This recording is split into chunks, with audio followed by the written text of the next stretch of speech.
حضرت بلال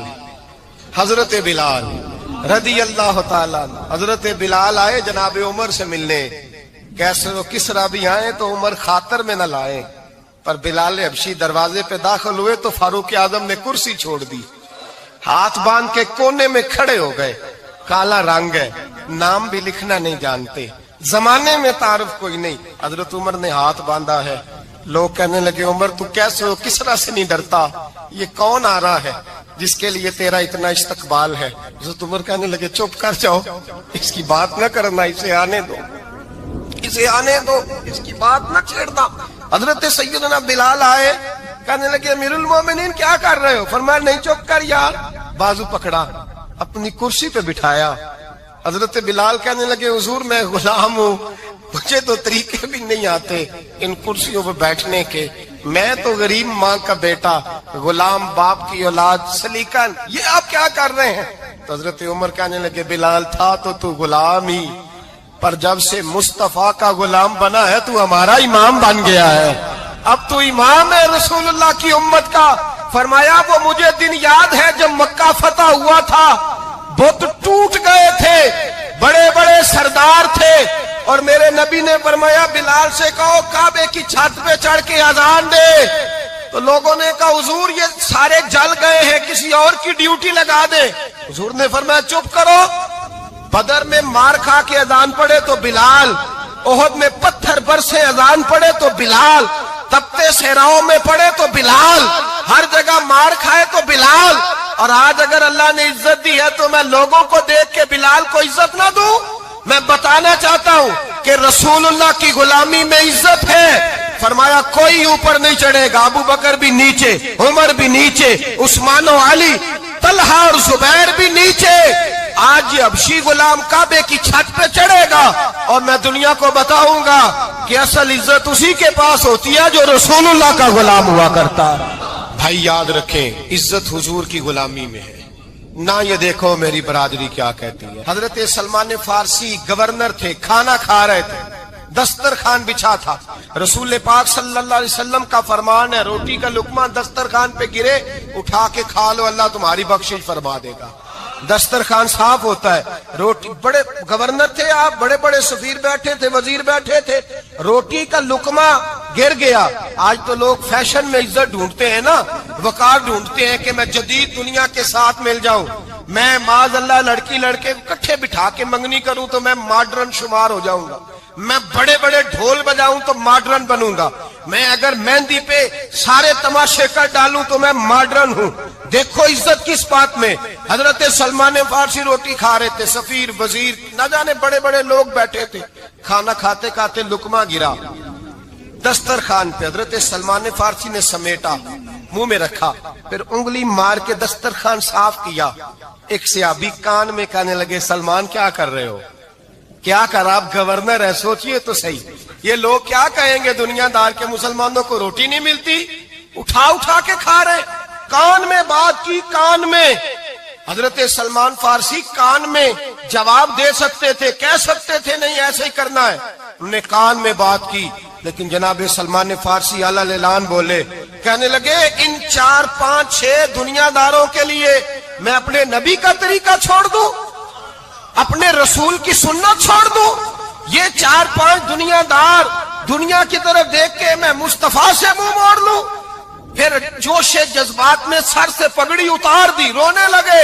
آپ فرمانے لگے میں مدینے کے بازاروں میں کھجوریں اتارتا تھا, نوکریاں کرتا تھا, یہ جو میرے سر پر عزت کے بال ہیں یہ محمد عربی کے اگائے ہوئے ہیں, رسول اللہ کے اگائے ہوئے ہیں. امیر المومنین حضرت جناب سیدنا عمر فاروق رضی اللہ تعالیٰ عنہ رات گھر میں تھے تو رونے لگے, بڑی دیر تک روتے رہے. والدہ اٹھی تو صاحبزادے سے کہنے لگی پتہ کرو تمہارے باپ کو کیا مسئلہ ہے. شہزادے آئے, کہنے لگے امیر المومنین والد گرامی کیا ہوا؟ تو حضرت عمر فاروق کہنے لگے بیٹا اپنی اماں کو بلاؤ. والدہ آ گئی, کیا بات ہے, کچھ طبیعت خراب ہے تو حکیم کا بندوبست کیا جائے. تو حضرت عمر کہنے لگے کچھ بھی نہیں, آج مسجد سے نکلا ہوں تو نبی پاک کے صحابہ میری تعریفیں کر رہے تھے. یہ حضرت فاروق اعظم کے وصال کے قریب کے دن ہے. تعریف تو حضرت یہ رونے کی بات ہے کہ خوش ہونے کی؟ آپ فرمانے لگے نہیں, سوچتا ہوں